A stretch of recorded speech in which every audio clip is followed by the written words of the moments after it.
Hello everyone. हम सबकी life में कोई ना कोई रिश्ता ऐसा ज़रूर होता है, कुछ ऐसे रिलेशनशिप्स होते हैं जिनके साथ हम बहुत ज़्यादा अटैच्ड होते हैं। हम उन्हें बहुत प्यार करते हैं, बहुत मान इज़्ज़त करते हैं उनका। पर कभी कभी क्या होता है रिश्तों में ना खटास आ जाती है, कुछ मिसअंडरस्टैंडिंग्स आ जाती हैं। तो हम उसे दूर करने की कोशिश भी करते हैं क्योंकि वो रिश्ते हमारे लिए बहुत इंपॉर्टेंट हैं। पर क्या होता है ना, ईगो आगे आ जाती है।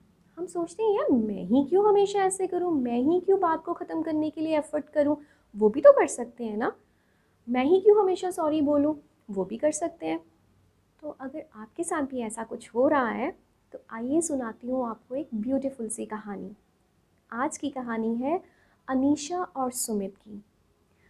दोनों एक हैप्पीली मैरिड कपल हैं और आपस में बहुत अंडरस्टैंडिंग है। बट विद टाइम दोनों के आपस में कुछ मिसअंडरस्टैंडिंग्स हो जाती हैं, मन मुटाव हो जाता है दोनों का आपस में। छोटी छोटी बात पे लड़ाई झगड़ा ये सब आपस में शुरू हो जाता है। तो जो कल तक can't live without each other couple थे, वो अब बन गए थे can't live with each other couple. यानी कि एक दूसरे की शक्ल देखना भी पसंद नहीं आ रहा था उनको। छोटी छोटी बात पे इरिटेशन हो रही है, लड़ाई झगड़े हो रहे हैं, पर दिल में तो प्यार है ना। तो एनिवर्सरी का दिन है तो अनीशा सोचती है कि चलो ठीक है, कोई बात नहीं, आज हमारी एनिवर्सरी है तो जैसे ही सुमित घर आएंगे मैं खुद ही उनसे सॉरी बोल दूँगी और सारी बात को ख़त्म कर दूँगी। तो she was waiting anxiously for husband to come back in the evening and suddenly the phone bell rings. Phone उठाती है और उसे लगता है कि सुमित का ही कॉल होगा, हो सकता है मुझे सरप्राइज़ देने के लिए कॉल कर रहा होगा। तो जैसे ही वो फ़ोन उठाती है, दूसरी तरफ से जो कॉल है वो एक पुलिस ऑफिसर का होता है और वो उसे बोलता है कि क्या आप मिस्टर सुमित के कोई रिलेटिव बोल रहे हैं। तो वो बोलती है कि जी मैं उनकी वाइफ़ बोल रही हूँ। तो पुलिस ऑफिसर आगे से रिप्लाई करते हैं कि ma'am there is a very bad news, your husband has met with a very serious accident, a major accident and he is no more. तो आप जल्दी से यहाँ पर आ जाइए, आपको डेड बॉडी की शिनाख्त करनी है। तो it was like world upset down for her. मतलब आज कहाँ तो अनीशा ने ये सोचा था कि वो अपने सारे गिले शिकवे ख़त्म करके सुमित के साथ एक नई लाइफ लीड करेगी, नई लाइफ शुरू करेगी, और भगवान ने उसे वो दूसरा मौका दिया ही नहीं। कहाँ तो वो सुमित से कितना कुछ कहना चाहती थी कि मैं irrespective of our differences, irrespective of our irritations, जो भी हमारे बीच में मनमुटाव थे, लड़ाई झगड़े थे, मैं तुम्हें बहुत प्यार करती हूँ। वो आज उसे वो सब कुछ कह देना चाहती थी, उसे एक बार सॉरी बोल देना चाहती थी, लेकिन उसे वो मौका मिला ही नहीं। बस ये सोचते सोचते अनीशा जैसे बस बेहोश होने ही वाली होती है कि तभी डोरबेल बजती है। बहुत मुश्किल से अपने आप को संभालते संभालते जैसे ही वो दरवाज़ा खोलती है तो वो सामने देखती है कि सुमित खड़ा होता है।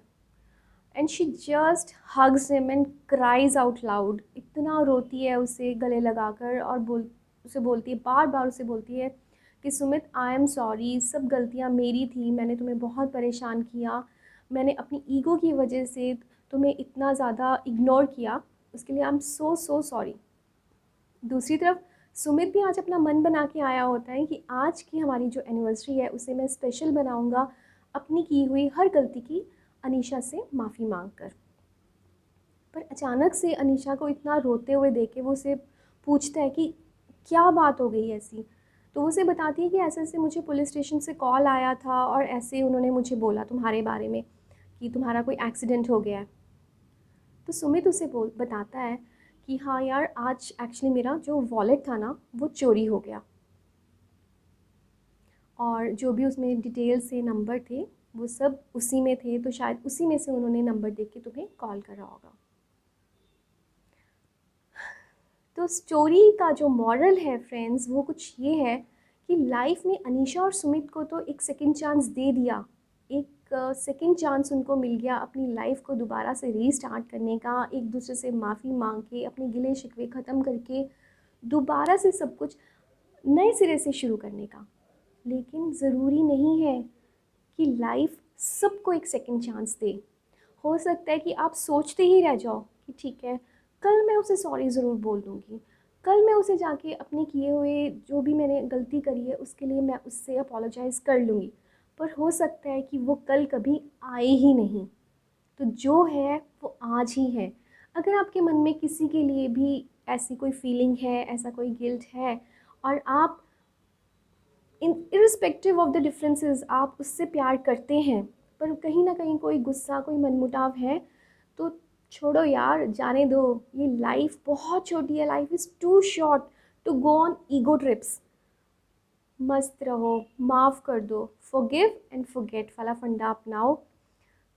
ठीक है, जो भी लाइफ में चल रहा है, कहीं ना कहीं हम उनसे तो बहुत प्यार करते हैं ना, तो क्या हम सिर्फ एक छोटा सा वर्ड ही तो बोलना है, सॉरी।